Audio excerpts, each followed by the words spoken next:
Hello and welcome to the podcast of the Central Bank of Nigeria. I'm your host, Ejike Agu, and today we'll be talking about the 2024 Banking Sector Recapitalization Program. My guest is none other than Mr. Haruna B Mustafa, a career central banker and the current director of the Financial Policy and Regulation Department. Thank you for joining us today, sir. Thank you, Ejike, for having me.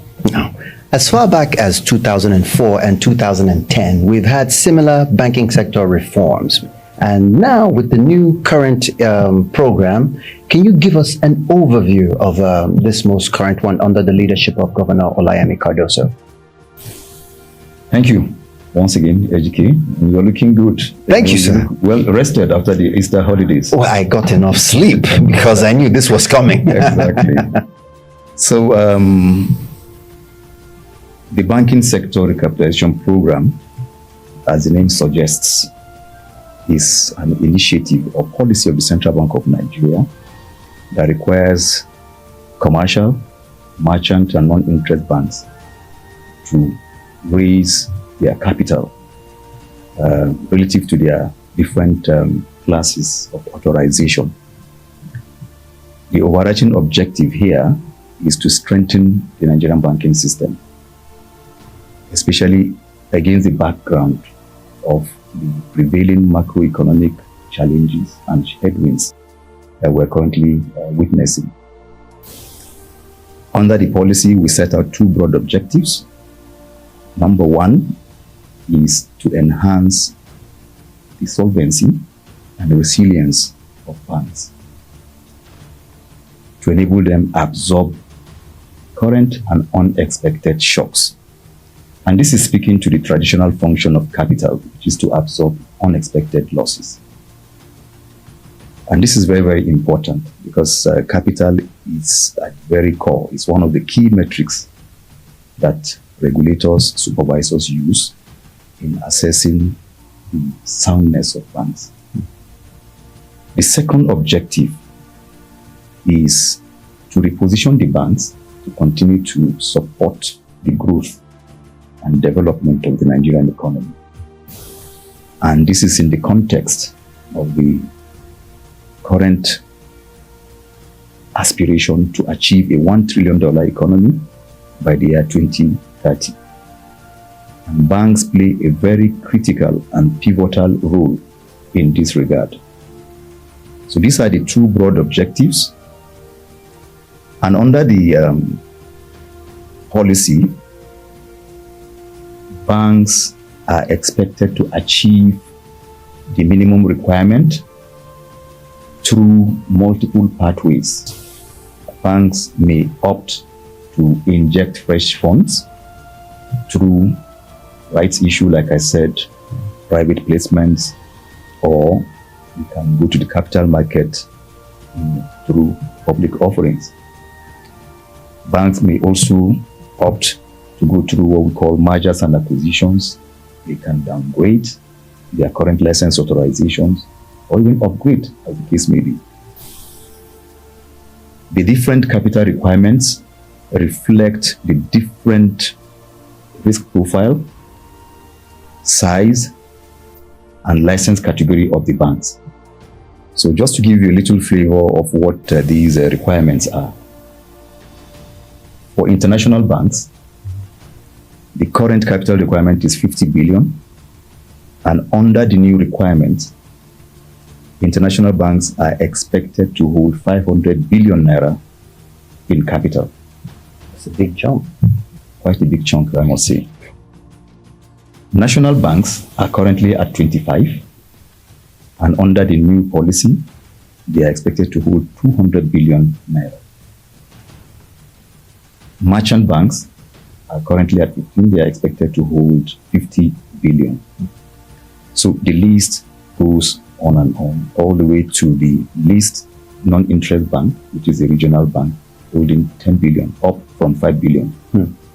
The whole idea, the overarching objective is to strengthen the banks and put them in a position to be able to support the growth of the economy.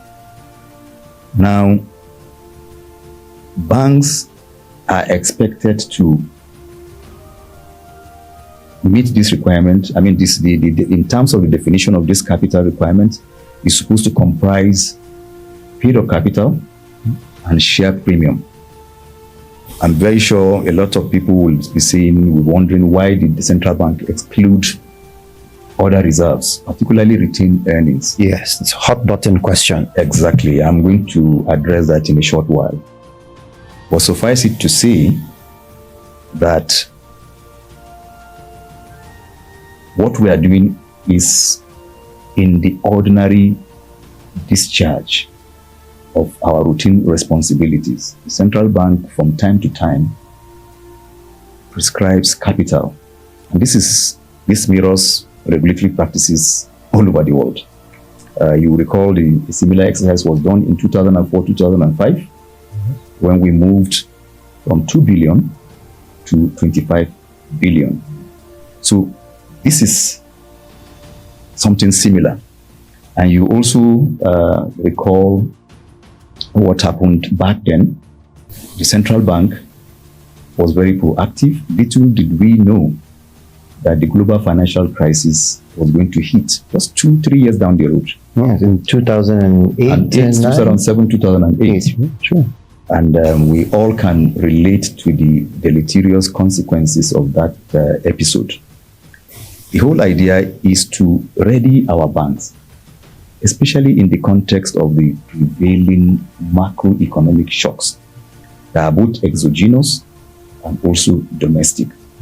As a risk-based regulator, we will be remiss in our regulatory duties and responsibilities not to take some proactive steps. And that is precisely what this is all about. Exercise is supposed to span a period of 2 years, commencing from the 1st of April and terminating on the 31st of March 2026. So it's sufficient time for banks to be able to meet the requirement. And like was stated in the circular we issued, so we are optimistic that at the end of the program, we are going to have stronger banks. We are going to have a healthier banking system, a more resilient banking system that can withstand future shocks. For the regular Nigerian citizen who maybe has to go to his bank, how will it affect interest rates on on taking out loans or savings accounts for everyday Nigerians? In terms of the direct impact on customers, the program will not in any way negatively affect customers' ability to be able to conduct daily transactions with banks. But in terms of whether it will affect interest rates or the cost of borrowing, now, when banks have stronger capital, they are in a position to be able to deliver a variety of products and services that can lead to better customer experience. But in terms of whether the new policy will affect the cost of funding or the price of, the interest rates, not at all. But it is going to have a positive impact in terms of banks' ability to be able to operate more efficiently and also be able to sustain their operations. All right. Well, I guess that this would be a good time for us to go back to the particular reasons why the shareholders' retained profits was excluded. Can you maybe touch a bit more on that for our listeners? To address that question, let me just highlight two important points. Number one, Section 9 and Section 63, subsection 2A of the Banks and Other Financial Institutions Act 2020 empowers the central bank to determine the period of capital of banks and also the timeline within which banks should comply with those requirements. It also enables the central bank to set the level and quality capital that banks should have. And this is without prejudice to what should constitute the shareholders' funds of banks. What the central bank has simply done is to ensure that banks inject fresh equity, fresh capital. Don't forget, banks are in the business of financial intermediation, and this comes with risks. And the capital is there to absorb some of these risks or losses that may arise from their operations. And to put this in better context, let me just take you back to 2004, 2005 again, when the central bank raised the minimum capital requirement from 2 billion to 25 billion, it elicited similar reaction. There was so much hoopla. Why should we go that drastic? But looking back, like they say, hindsight is 2020. Yeah. Was the central bank prescient? Did we see tomorrow when we raise it? Because 2-3 years down the line, the global financial crisis hit. And back then, we had a motley crowd of 89 mostly big banks. Banks that could not fund big ticket transactions unless they came under a club or syndicate arrangement. That didn't bode well for the sustainability of the banks and indeed the banking system. So what did the central bank do? We raised the capital requirement to strengthen the banks and position them to play on the global stage and also to support the growth of the economy. Now, but for that singular action that we took, when the global financial crisis came, especially the second round effect, the banking system would have been badly hit with deleterious consequences for the economy. But that saved the day. And that was what ushered in or heralded the banking sector consolidation that led to the emergence of 25 strong banks. And we're all beneficiaries of the positive fallout of that policy.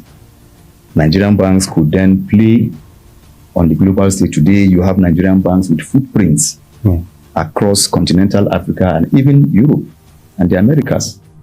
This is partly thanks to the foresight of the central bank in introducing the banking sector consolidation program. So back to the question of the exclusion of retained earnings. What we have simply done is to nudge the banks to inject fresh capital. And this is without prejudice, like I mentioned, to what the different components of shareholders' funds will be. And like we have stated in our circular, shareholders' funds, other reserves will continue to be recognized in the computation and determination of banks' capital adequacy ratio, which is an important metric in our assessment of the soundness of banks. So it doesn't detract from what the capital adequacy of banks should be. And we are not changing the definition of capital. What we have done again is akin to a vaccine shot. You know, you all recall our experience during the COVID-19 situation where almost everybody took a vaccine shot. Very trying times. Yeah, very trying times. And some people even went for a booster shot. So this is like your own booster shot, if you like. You know, yes, the banking system is safe, sound, and resilient, but we can do with more capital to enhance and further strengthen the banking system. Will that have a run-on effect of maybe even stabilizing the FX market? This policy holds enormous promise and opportunities, not only for the banking system, but for the wider economy. We expect to see massive inflow of foreign direct investments, and these are patient funds that any economy will need for long-term sustainable growth, because one fundamental challenge for our development story is the absence of long-term patient capital. This is going to lead to the inflow of foreign direct investments. We're looking to see investors coming in to take position in our banking system. If to the extent that we have more FX inflows, to that extent is going to have a salutary impact on liquidity in the capital market, the FX market, yes. And which will also have a concomitant positive impact on the exchange rate. It's just simple demand and supply. Very true. And this will be complementary to ongoing reforms by the central bank to ensure that we achieve stability and credibility in the FX market. So, if you like, this policy, to my mind, is like a silver bullet that will help in achieving multiple objectives. And so that is the end goal. And at the end of the day, we see banks being able to support the growth of the economy. And just to put this in bold relief, and I'm very sure the banks will also relate to this, capital is critical, not only, like I mentioned, in terms of their ability to be able to absorb shocks, but even in terms of their ability to be able to operate. In supervisory parlance, we have some metrics that we use in restricting or limiting banks' risk exposures. So I give you one example. There's what we call a single obligor limit, which is a function of capital.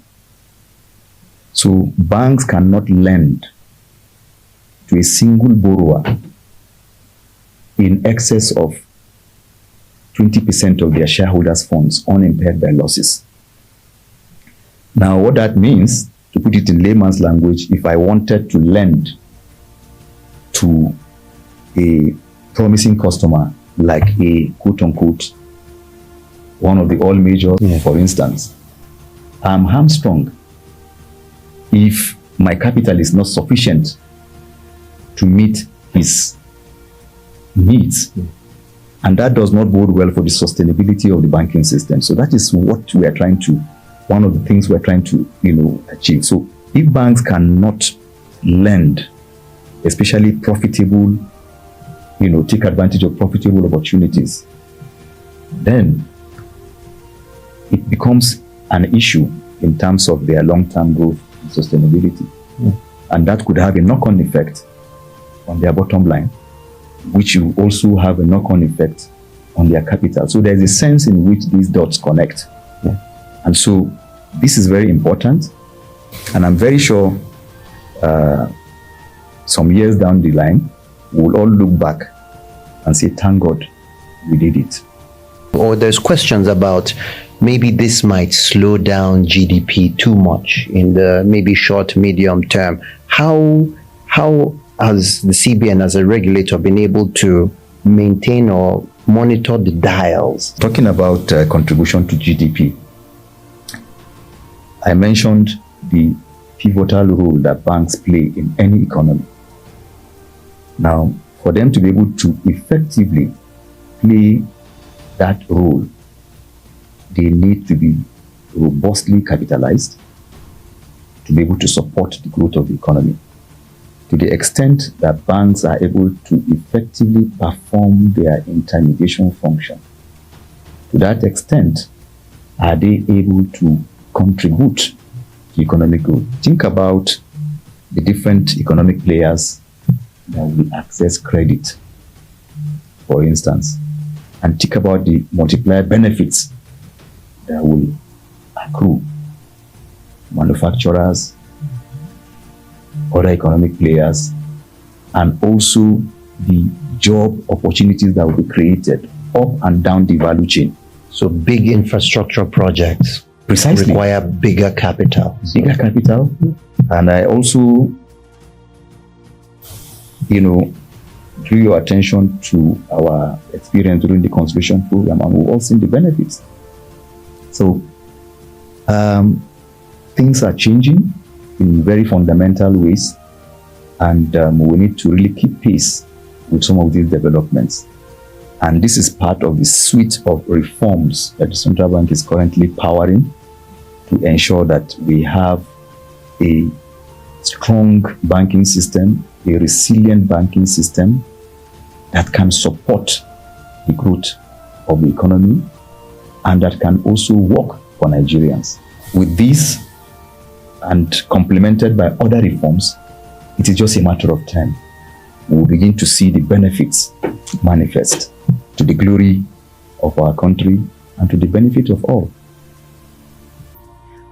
Now, leading up to this as well, with the CBN being, the regulator and supervisor for all the banks in the banking sector, was there a collaboration with these banks for the creation of this new program, or was it a surprise? If you recall, the governor announced plans by the central bank to raise the minimum capital requirement of banks back in November 2023 at the Chartered Institute of Bankers annual dinner in November. So that was just by way of heads up. And that was an event that was attended by the entire banking community in Nigeria and other stakeholders to the packed hall of bankers, the creme de la creme of the Nigerian banking community, so to speak. That is one point of engagement. But moving on, at the recent Bankers Committee meeting, the governor also raised the issue. The issue was discussed, and the banks are fully aligned. They anticipated the increases. A number of banks had even started making their plans to raise capital, given the announcement by the central bank. And don't forget, in terms of consultation, there is this regular engagement with the banks in terms of how they meet their capital, whether they meet their capital requirements or not. This is, routine, engagement that we have with the bank. Oh, okay. That through reports, through our day-to-day, interactions. So in terms of engagement, I think there is sufficient engagement. But in terms of the exact numbers, that we ruled out, that was a closely guarded secret. But to the extent that central bank gave the heads up way back in November, and since then we've seen various write-ups even in the media, people speculating what the new capital levels will be. I think the only surprise will be the exclusion of the retained earnings and reserves. But I think the banking community anticipated this. They looked forward to it. And now that the cat has been let out of the bag, I think what remains now is for banks to roll up their sleeves and get down to the arduous task of raising the new capital requirement. I think a lot of banks have since moved on, trying to ensure that at the turn of the deadline. I like that. I couldn't have said it better myself. Sure. Thank you so much for joining us today, sir. It's been a real pleasure. Thank you for having me. And that concludes today's episode of the podcast. Thank you for joining us.